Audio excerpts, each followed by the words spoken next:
AndWin Tech channel. Today I am going to show you in this video how to fix transparent box above the taskbar stuck on the Windows 11 with the loading symbol.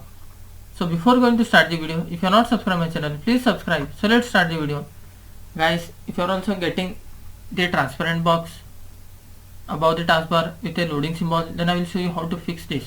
First of all, you need to click on the start menu, then search for settings, click on the settings.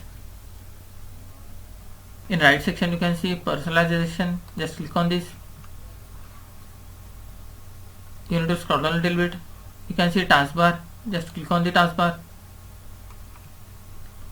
In this you can see second option, task view.